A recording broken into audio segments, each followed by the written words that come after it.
A lot can go wrong on the open sea.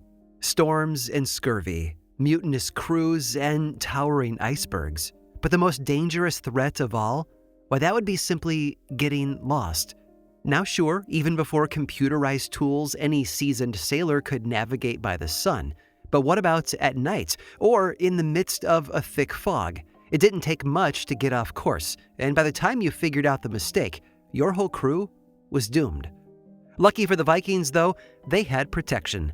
At least so the Old Norse myths claimed.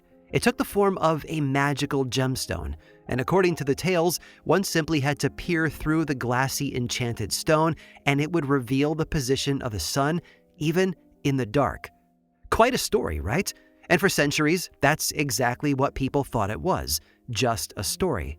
But then, in 2011, some amazing information came to light, literally. While studying a certain calcite-based crystal common in Viking territories, researchers were amazed to find that the stone had the power to locate the hidden sun. That's right, the mythical Viking sunstone may have been real all along. Basically, they figured out that the stone worked because of the way calcite bends light. Even when the sun is hidden behind clouds, the crystal splits what little light remains into two images. When the stone is slowly rotated and those images darken to the same degree, the sun's true position is revealed with startling precision. In the end, what seemed like fairy tale magic was really just good old human ingenuity. After all, the Vikings weren't master seafarers by accident. But beware, because there are some places in history so disorienting, so beguiling, that not even the finest compass in the world could lead the lost to safety. I'm Aaron Mahnke, and this is Lore.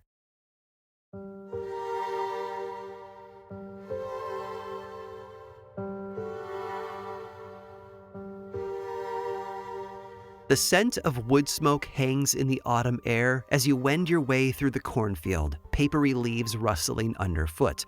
The crops are so tall you can't see over them, and you swallow the eerie sensation that someone, something, is hiding just around the next corner. You turn once, then again, and suddenly you realize you're more lost than ever. But that's okay, you're supposed to be. After all, what else are corn mazes for? They've become a Halloween season classic. And I say become because, believe it or not, corn mazes were only invented in the 1980s. Then again, their inspiration is much older. So old, in fact, that when traversing those mazes on October nights, hot cider in hand, you're actually participating in a ritual thousands of years old. That's right, long before the maze ever came to be, there was the labyrinth.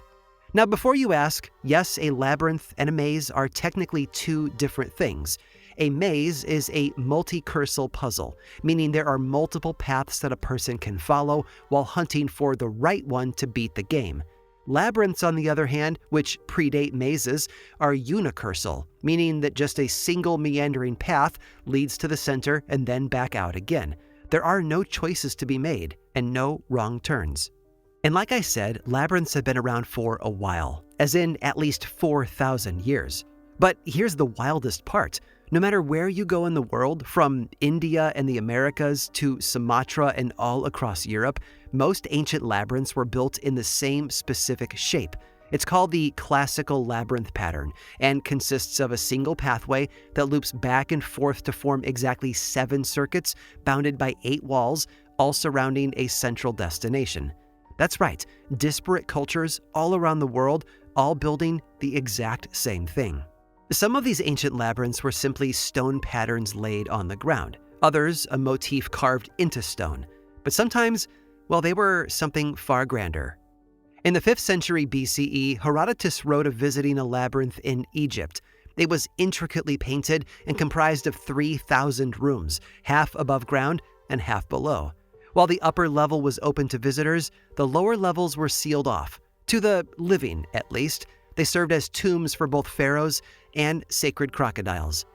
In awe, Herodotus basically said the pyramids were lame in comparison, and that, I quote, "all of the works and buildings of the Greeks put together would certainly be inferior to this labyrinth."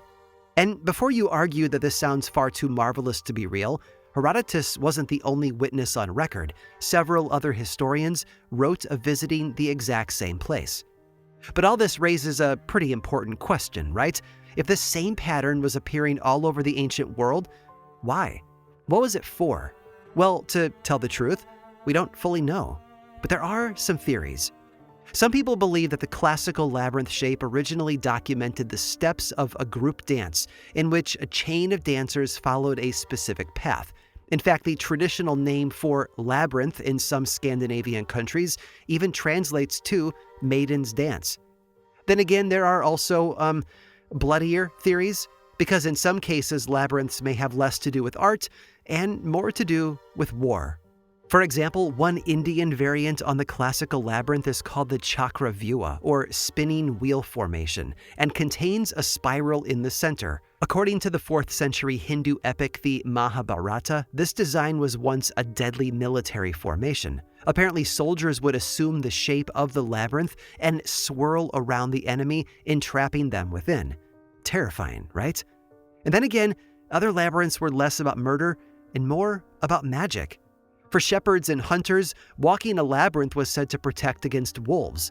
In the Baltics, fishermen would lay out a labyrinth of stones on the ground, which they would traverse before heading out to sea. Why? Well, they believed unfavorable winds would follow them in and become trapped, leaving only good winds to fill their sails. Meanwhile, in northern Sweden, fishermen were out to trick more than just the wind. They told legends of a meddling troll known as the Smeagolbar, who, if left untended, would track their boats and bring bad luck. The solution? Lure the troll into a labyrinth and trap it there, of course. And by the way, this theme of entrapping creatures in a labyrinth is found across countless cultures. Some folklorists believe it's tied to the idea that demons and evil spirits can only travel in straight lines, thus becoming totally bamboozled by even the simplest of labyrinths. Now, when a tradition is prevalent enough, especially a magical one, it's only a matter of time before Christianity tries to co-opt it. The labyrinths are no different. In medieval Europe, churches and cathedrals began inlaying labyrinths into their tile floors. And these weren't just for show. No, just like the labyrinths of old, they were used for dancing. Starting around the 1300s in the French city of Auxerre, clergy would join hands and perform a ring dance in the labyrinth every Easter Monday. They would chant hymns, all while the cathedral's dean tossed a leather ball back and forth to the dancers. And if you're thinking that this all sounds rather pagan, well, you aren't alone. In 1538, the dance was banned for exactly that reason. Now, banning a dance is one thing, but tearing out a bunch of cathedral floors is quite another. And so rather than hiring a demolition crew, the church simply decided to treat labyrinth lore to a little dose of revisionist history. By the 18th century, the church had begun convincing people that those curvy things on the floor were symbolic and that walking along them represented a pilgrimage to Jerusalem. As a result, the pagan overtones were gone. This rebrand was so successful that even today many people will insist that church labyrinths were built with Christian symbolism in mind in the first place. I think it's fair to say that even historical accuracy has a way of getting lost within those winding trails. Be it ill winds or demons, opposing armies or troublesome trolls, labyrinths have a way of separating those within from those without, sealing its wanderers away from the outside world forever. And no story exemplifies this better than that of the dreaded Minotaur.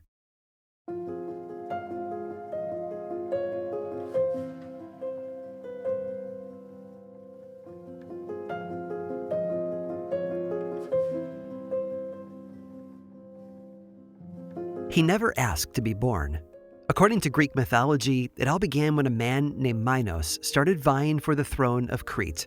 Now, in order to become king, Minos had to prove that he was favored by the gods, basically the ancient Greek version of securing the party nomination. And so, agreeing to help, Poseidon put on a big show of gifting Minos a beautiful white bull that rose right out of the sea. In exchange, Minos was supposed to sacrifice the bull to Poseidon once the king stuff was all squared away. Did Minos become king? Yes. Did he sacrifice that bull? No, he did not. Which, yeah, was a big mistake. As vengeance, Poseidon filled Minos' wife with an uncontrollable lust for that aforementioned white bull. which seems a little unfair given that none of this was actually her fault. The result of this unholy union was a pretty freaky, human-bodied, bull-headed baby, and thus the Minotaur, meaning Bull of Minos, came to be. Somehow this kid had a pretty normal childhood. He was raised in the palace where he romped and played like any normal child. But as he grew, things began to change. He became violent, terrorizing palace visitors. Oh, and he developed a pesky taste for blood. And so Minos decided to take a normal, rational approach to solving his problem of a stepson. That is, by hiring a famous architect named Daedalus to create a vast subterranean labyrinth in which the boy would be imprisoned forever. And let me just add here that I know I just gave you a whole spiel about the difference between a labyrinth and a maze, but ignore that for a bit, because despite being known as the Labyrinth of Crete, this thing sounded suspiciously like a maze. It was so winding and strange, so filled with false turns and optical illusions, that even the architect himself had trouble finding his way out. Some versions of the story even claim that the walls themselves could move, blocking the escape route just as you thought you were about to be free. Suffice to say, the Minotaur wasn't going anywhere. But hey, at least he had plenty of snacks. Every few years, you see, a tribute of 7 Athenian boys and 7 Athenian girls were locked up in the labyrinth to serve as the Minotaur's dinner. And if that sounds familiar, yes, Suzanne Collins did draw from this myth while writing The Hunger Games. Enter a teenager named Theseus, who, just like Katniss Everdeen, stepped forward and volunteered as tribute. Lucky for Theseus, though, one of King Minos' daughters, Ariadne, took a shine to him and smuggled him a tool to use in the maze. No, not a weapon, and not a key or a map. Theseus' only defense was a ball of yarn, which, it turns out, was all he needed. While the other tributes stumbled blindly through the baffling corridors, Theseus plodded methodically toward the center, letting the ball of yarn unravel behind him. Eventually, he found the Minotaur, the two battled it out, and miraculously, Theseus won. And from there, well, he simply had to follow the trail of thread back to the entrance, escaping safe and sound. Honestly, it's hard to express just how famous this story is. References to the Labyrinth of Crete pop up just about everywhere. Heck, in the wreckage of Pompeii, the words "Labyrinth, here lives the Minotaur" were discovered scratched in Latin onto some guy's wall because even 2,000 years ago, people loved graffitiing each other's houses with insults. Some things never change. I wish I could tell you where the legend started, but with a story that old, it's impossible to track. Some think the Minotaur story was an attempt to make sense of Crete's frequent earthquakes. After all, the idea of a beast trapped underground, shaking the earth and roaring, is a pretty good explanation. It's a good theory, but it's just that, a theory. And the truth is, there is basically no evidence to back it up. So if the story wasn't a metaphor, could it possibly have been literally true? Okay, sure, hopefully not the whole bull-headed man monster thing, but might there have been a real-life physical maze? Now, surprisingly, that theory has some solid foundations. Some historians believe that an elaborate cave system in Scotino might have served as the inspiration for the tale. It does appear the spot once played host to some sort of ancient rituals. Others, though, think that a quarry near the Cretan city of Gortyn is the real labyrinth, but it's hard to accurately excavate because the quarry was damaged during World War II when Nazis used it to store their munitions. But it's a third theory that really makes my treasure hunting heart beat faster. Because, you see, starting in 1900, a British archaeologist named Arthur Evans began excavating the ancient Cretan city of Knossos. And as he dug, he made the kind of discovery most archaeologists could only dream of. It was a palace. And not just any palace. Vast and winding, the palace corridors twisted and turned, linking room after countless room, just like a labyrinth. Arthur was convinced. This, he believed, was it, none other than the Labyrinth of Crete. And the thing is, there's data to back up that hunch. Most early versions of the Minotaur myth locate the labyrinth right there in Knossos. In fact, Greek coins minted in the city, dating from the 5th century BCE, often featured a labyrinth pattern, and some even depict the Minotaur. The clues are all right there. Oh, and speaking of which, that word, clue, we have the Labyrinth of Crete to thank for that as well. Because clue, you see, comes from the Old English CLEW, but it doesn't mean a hint or a lead. Not yet. No, you see, the word clue originally referred to a ball of yarn.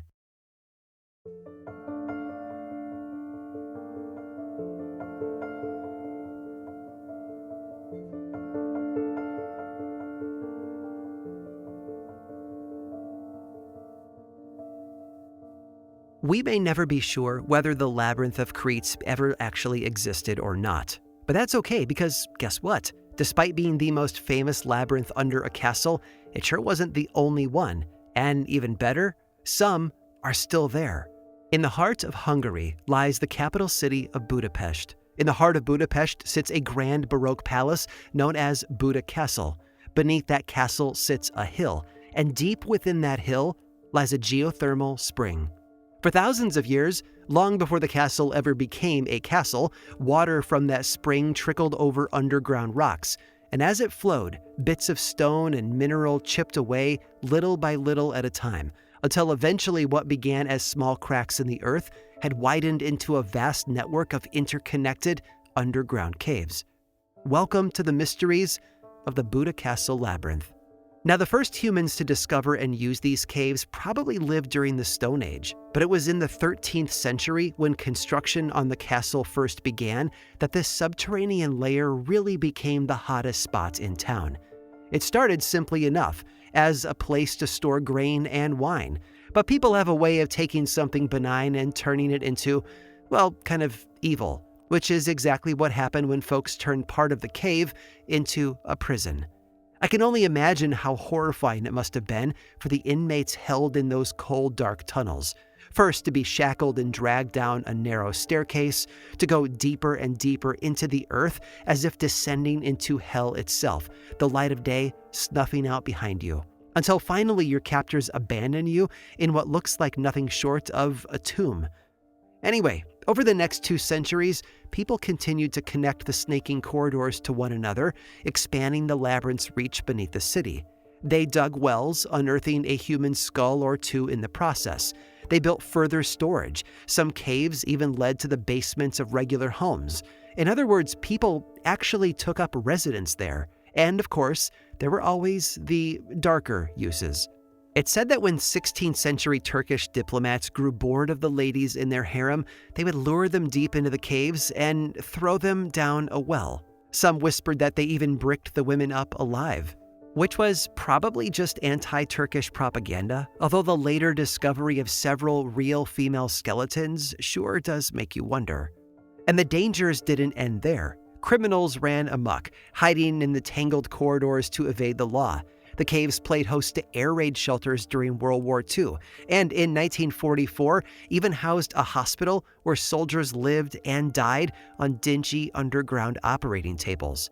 During the 1956 Hungarian uprising, the space was briefly used by revolutionary forces, before becoming a prison for those very same rebels when the revolution failed. It held nuclear bunkers during the Cold War when no one knew if there would even be a world above to return to.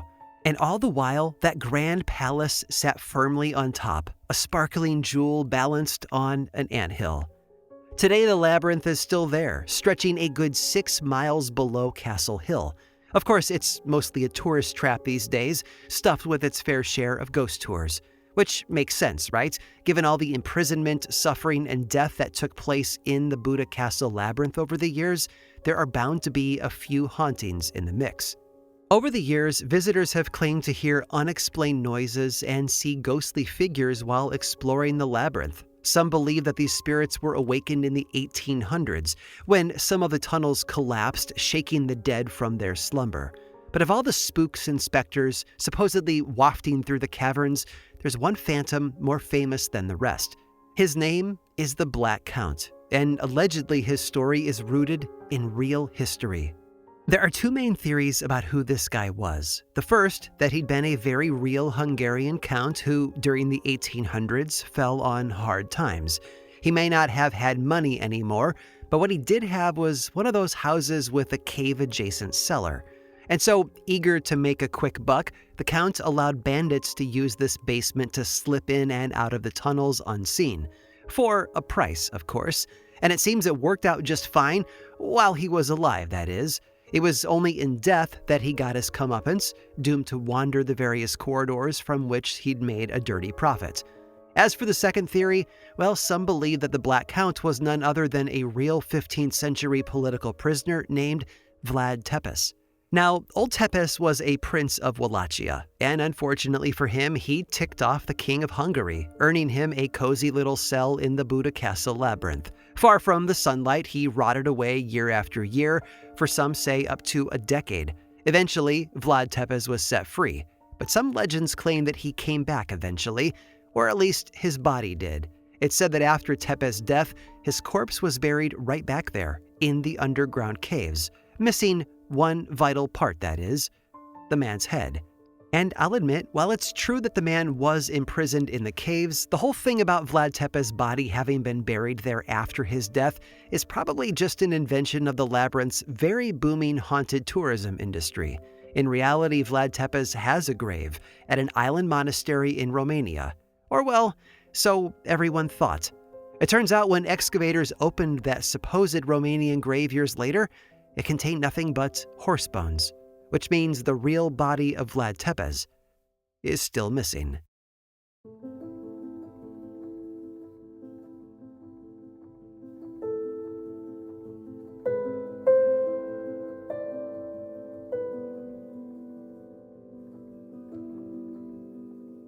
As J.R.R. Tolkien famously wrote, "Not all who wander are lost."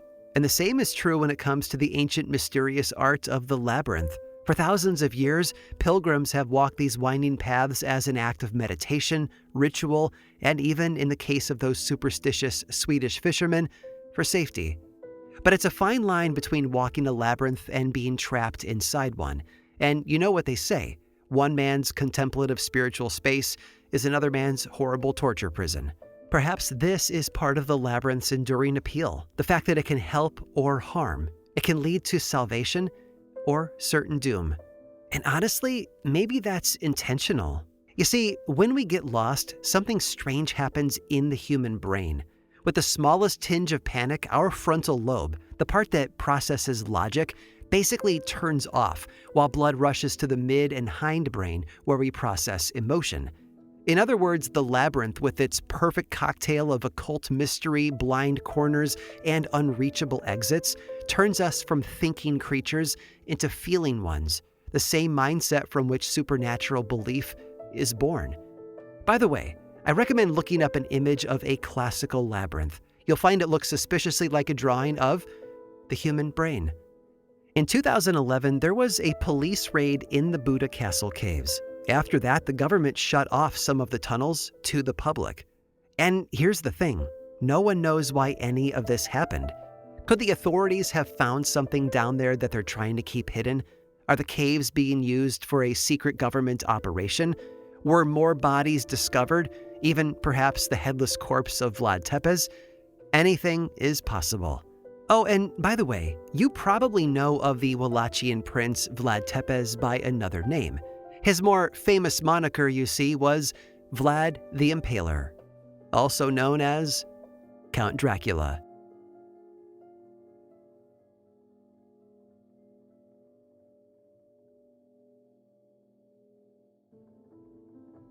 I hope you've enjoyed this journey through the twists and turns of labyrinth lore throughout the ages. I will admit, I'm glad that the chance of being imprisoned in one of these things is pretty low in this day and age. So we should be safe, right? Well, according to one final story, even if we make it to our deathbeds labyrinth-free, there might just be a whole new one waiting for us after we die. Stick around through this brief sponsor break to hear all about it.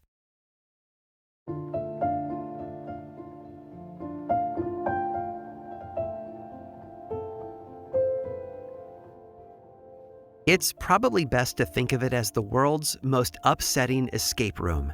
The place is called Shibala, which translates to place of fear. Although if you happen to be born as a pre-colonial Mayan person, you would probably know it as the underworld. Now, let's be clear here. This doesn't function like our modern idea of hell, where only sinners go for punishment. No amount of good deeds could keep you out of Shibala. In fact, the only people who weren't sent there were those who died a particularly violent death, which seems like a real damned if you do, damned if you don't situation. Literally. Just like Dante's Inferno, Shibala consists of 9 distinct levels, which together form a vast, labyrinthine network of caves. And I mean vast. These caves contain countless roads leading everywhere and nowhere. There are palaces in the caves, sprawling gardens, and snaking rivers. But don't get too dazzled here, because this underworld also includes cozy little spots like the so-called Torture Dome, and elsewhere a window that, when looked out, reveals what has only been described as unbearable darkness. Now, Shibala is ruled by a whole oodle of gods. The 2 most important are named Death 1 and Death 7, but trust me, I wouldn't overlook the others if I were you. We've got Flying Scab and Blood Gatherer, who, while on Earth, are in charge of humanity's bloodborne illnesses. Then there's the ever-charming Pus Master and Jaundice Demon, kings of bodily swelling and oozing, and their good friends Bone Scepter and Skull Scepter, who make people wither away to skin and bone.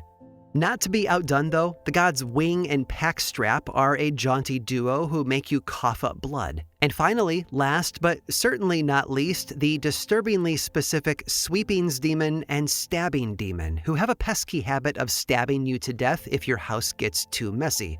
In short, the most metal supervillain lineup in history. When this crew isn't busy making your time on Earth actively awful, they're chilling on a throne of bones down in Shibala. But as for you, well, let's just say once your soul reaches Shibala, it tends to stay very, very busy. You see, souls aren't just blindly wandering through this underworld. No, as soon as you arrive, a series of trials and tribulations await you.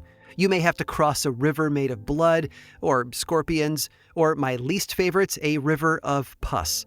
Then again, you may be tasked with surviving the blood-sucking House of Bats, or flesh-eating House of Jaguars. The House of Tremors is freezing cold, the House of Fire burning hot, and the House of Razors, well, I'll let that one speak for itself. Oh, and don't be fooled if the lords of the underworld invite you to rest your weary feet and sit down. Apparently one of their favorite pranks is replacing all of the chairs in Shibala with hot stoves. So, let's say you somehow survive all these trials. What exactly do you win? Well, as far as we know, the prize is pretty darn good. That is, reincarnation. Now look, I say as far as we know because the truth is I'm doing some guesswork here. And not only because I'm not, well, dead yet. No, the reason we don't have a clear answer is because the Mayan culture was intentionally and systematically destroyed by Spanish colonizers. They burned thousands upon thousands of Mayan texts and artwork, and when the smoke cleared, vast swaths of Mayan knowledge was lost forever, just as the colonizers intended. In fact, most of what we know about the Place of Fear comes from one single text called the Popol Vuh. It was first written in the 1500s, transcribed from oral tradition into Latin script by Franciscan friars. But in 1577, King Philip II ordered all copies of the manuscript to be destroyed. By some miracle, though, one copy of the Popol Vuh survived King Philip's purge, and in the early 1700s, a Dominican friar in Guatemala found it and translated it into Spanish before it too vanished forever. In other words, all we have left of the Mayan underworld is a translation of an oral tradition, which sounds to me an awful lot like a labyrinth.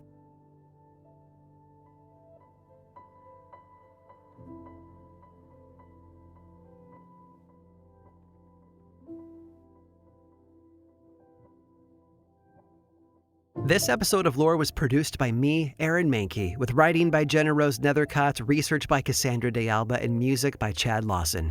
Just a reminder, folks, I have a brand new history book that is coming out on August 4th. It's called EXHUMED, and it explores the roots of the New England vampire panic and the story of Mercy Brown through the lens of centuries of folklore, medical advancements, and pseudoscience. It's available for pre-order right now, and if you pre-order the hardcover, my publisher has a webpage set up where you can submit your receipt and get a free gorgeous tote bag. Head over to aaronmahnke.com/exhumed to see the gorgeous cover and lock in your copy of the book today. If you don't like hearing ads on Lore, there is a paid version available on Apple Podcasts and Patreon that is 100% ad-free. Paid subscribers also get weekly mini bonus episodes called Lore Bites, and Patreon members specifically get discounts on Lore merchandise. Learn more over at lorepodcast.com/support. Follow the show on Blue Sky, Threads, YouTube, and Instagram. Just search for Lore Podcast, all one word, and then click that follow button. And when you do, say hi. I like it when people say hi. And as always, thanks for listening.